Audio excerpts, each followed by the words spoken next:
Très bien, les gens. Shabana Mahmoud, la secrétaire d'État à l'intérieur musulmane du Royaume-Uni, a une fois de plus prouvé qu'elle essaie déterminée à détruire la société britannique et qu'elle se moque complètement de la prospérité et du bien-être du Royaume-Uni. Permettez-moi de vous donner un petit aperçu de qui elle est et de ce qu'elle pense de ceux qui brandissent fièrement l'Union Jack. Il y a, vous savez, les personnes que vous voyez tenir le drapeau anglais la plupart du temps. L'une des lois concernera l'EDL, et ils sont blancs, et ils sont des hommes, et ce sont de mauvaises personnes. Et ils veulent diviser nos communautés les unes des autres. Ils veulent diviser nos communautés. D'accord. Mais quelle communauté? Avant de vous expliquer comment elle compte encore plus détruire la Grande-Bretagne. Je veux dire, vous pourriez vous dire, attendez une seconde. Nous sommes là à penser que, d'accord, on a déjà vu assez de folie. Donc les choses vont commencer à s'améliorer parce qu'ils doivent ressentir la pression. Ils doivent ressentir la pression de la montée de Nigel Farage et Rupert Lowe. Et il y a un mouvement mondial qui prend de l'ampleur pour la préservation de la société occidentale et de la civilisation occidentale. Mais vous savez ce qu'ils font? Ils redoublent d'efforts. Regardez son nouveau plan. Mais avant de vous montrer son nouveau plan, laissez-moi vous montrer ceci. Quelques statistiques utiles, d'accord? Il est important de voir quelques chiffres. Regardez ça. Quelles nationalités commettent le plus d'infractions violentes, sexuelles et de vol? Violence. Le Congo est en tête, 187 sur 10 000. La Somalie, 129 sur 10 000. Afghanistan, 102 sur 10 000. Ce sont les infractions violentes. Le Royaume-Uni, et cela inclut toute la racaille locale du pays, pas seulement les Britanniques blancs, mais aussi tous les autres, tous les prédateurs sexuels et toutes ces personnes. C'est seulement 16 sur 10 000. Tous ceux que vous voyez en haut ne sont pas citoyens britanniques. Ils sont donc généralement arrivés récemment, soit comme migrants illégaux, soit même comme migrants légaux. Regardez le taux.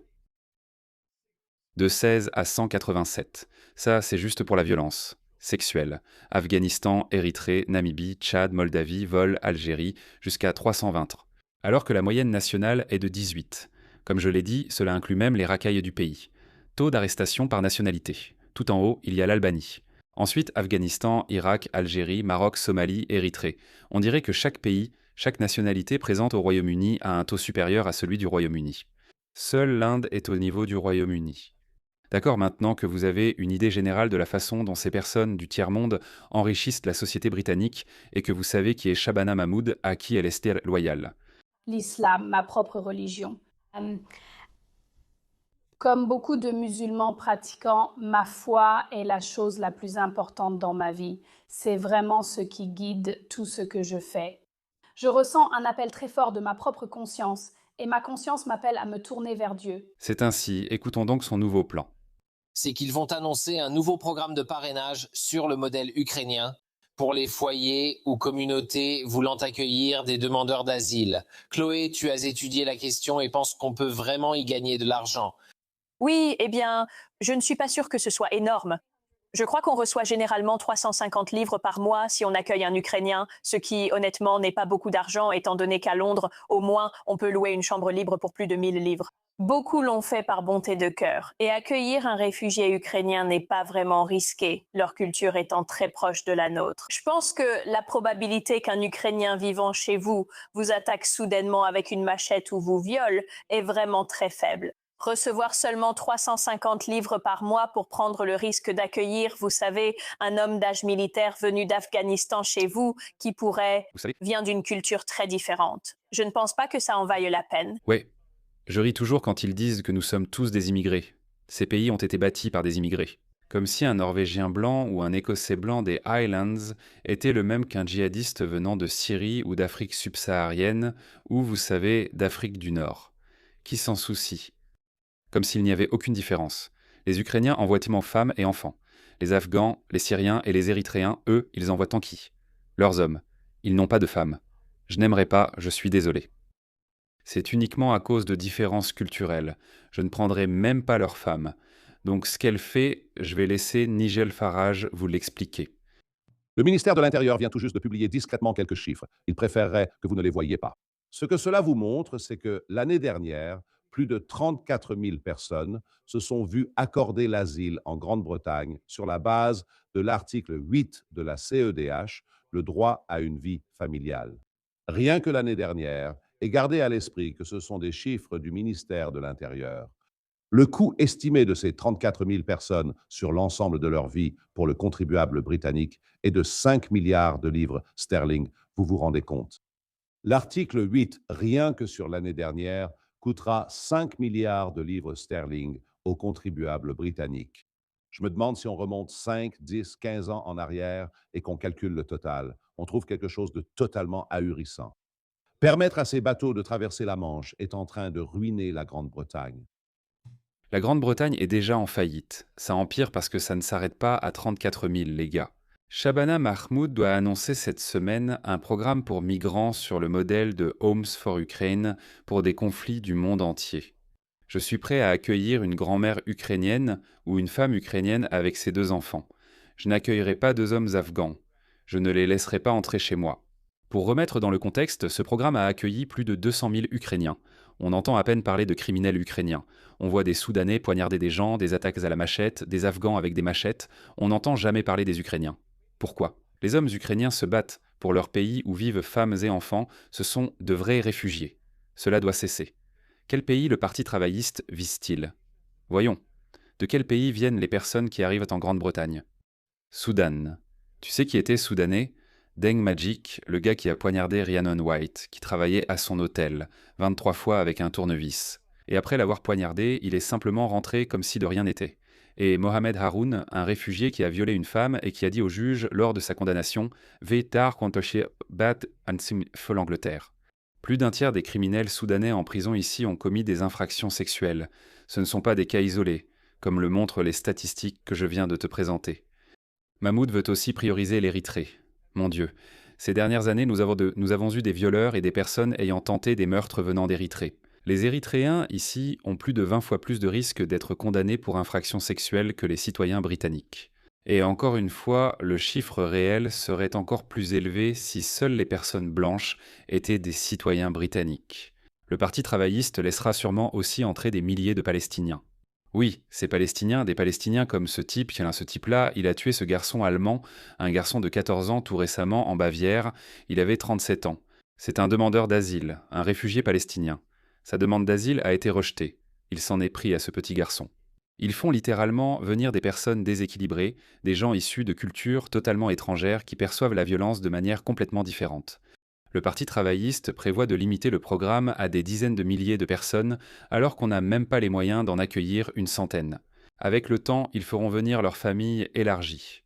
Vous voulez voir leurs résultats financiers ? Je vais vous montrer. Ils ne peuvent plus rien cacher. On a des chiffres pour tout. Regardez les aides sociales par nationalité. Congo, Irak, Afghanistan, Algérie, Érythrée. Et ils feront venir leurs familles. Un demandeur d'asile fera venir 10-15 membres de sa famille, Syrie, Somalie, Iran, Maroc, Slovaquie, et puis le Royaume-Uni juste là. Demande d'allocation pour 1000 ressortissants au Royaume-Uni. Voilà ce qu'est Shabana Mahmoud. Franchement, ce n'est même pas au nom de l'humanité. Certainement pas. C'est tout simplement du sabotage pur et simple. Ils sabotent littéralement la société britannique. Ils sont en train de la détruire. Tout cela est basé sur un programme canadien qui permet à 400 000 migrants d'entrer et près de 100 000 rien que ces 5 dernières années. Au Canada, vraiment. Qu'est-ce qui se passe chez vous, Canada ? Le gouvernement canadien a suspendu son programme à cause de son impopularité. Mais qu'adviendra-t-il des personnes déjà arrivées sans ? Le Parti travailliste n'a absolument aucun mandat pour cela. Oui, ils n'ont aucun mandat pour ça. Ils ne l'ont même pas promis. Ils ne l'ont pas mis dans leur programme électoral. Si Burnham en veut un, il doit organiser des élections générales. Absolument. Le peuple britannique a clairement fait savoir qu'il ne veut plus de migration de ce type. Regardez ça. Même Rupert Lowe a répondu dans les commentaires. Son tweet est devenu son tweet le plus populaire. J'espère sincèrement que vous envisagerez de signer notre lettre. J'ai demandé la même chose aux conservateurs. Montrons un front uni au Parlement contre cette folie. Même si Rupert Lowe et Nigel Farage ne s'entendent pas, Rupert Lowe a eu un bon geste et Nigel Farage devrait lui serrer la main. Oubliez ça. Il ne s'agit pas de vos égos. Il ne s'agit pas de vous. Il s'agit de sauver la Grande-Bretagne telle que nous la connaissons. Elle est en train de mourir. Jusqu'où cela ira-t-il ? Encore 2 ans. Mon Dieu, je n'en peux plus. Comment font-ils cela ? C'est de la trahison. Ils inondent la Grande-Bretagne, déjà submergée par ces personnes. Combien de chiffres dois-je encore vous montrer ? Regardez, c'est issu de la loi sur la liberté d'information. Plus de 9000 ressortissants étrangers ont été arrêtés au Royaume-Uni pour des infractions sexuelles au cours des 10 premiers mois. De 2024, 9000 jeunes filles apaches britanniques ont été agressées par ces personnes. Shabana Mahmood propose d'en faire venir des dizaines de milliers de plus. Combien de statistiques faut-il encore? Nationalité par infraction sexuelle. Je pense que c'est rapporté à 10 000 personnes inculpées. Sur chaque tranche de 10 000 inculpations, 74 concernent des Afghans. 74 Afghans sont en tête. Érythrée, Algérie, Somalie, Soudan, littéralement les pires pays du monde. Et ce sont littéralement des gens venant de ces pays arrivent au Royaume-Uni au nom de l'asile.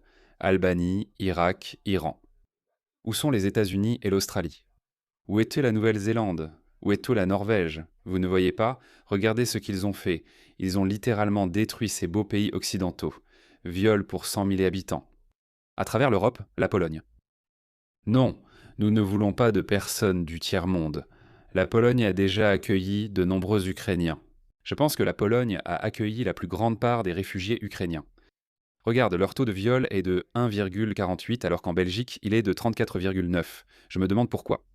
Le Danemark, 44,45. Je me demande pourquoi c'est comme ça. La France, 52,9.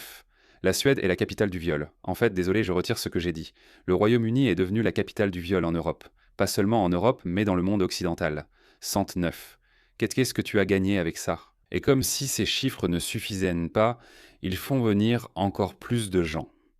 Ils n'ont aucun respect. Ils ne respectent pas le peuple britannique. Ils ne craignent pas les Britanniques. Peut-être est-ce parce qu'on reste silencieux, même si certains ont essayé.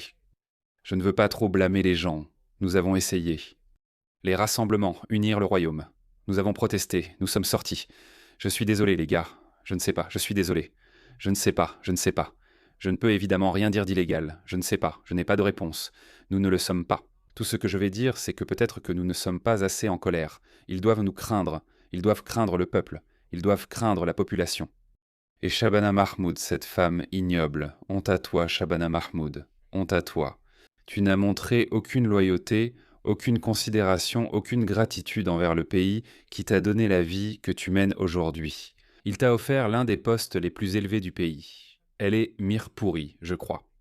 Tu aurais été marié à un homme Mirpouri, tu aurais été mère de 10 enfants et tu n'aurais reçu aucune éducation formelle si la Grande-Bretagne n'avait pas accueilli tes parents. Tu es dégoûtant, je suis désolé.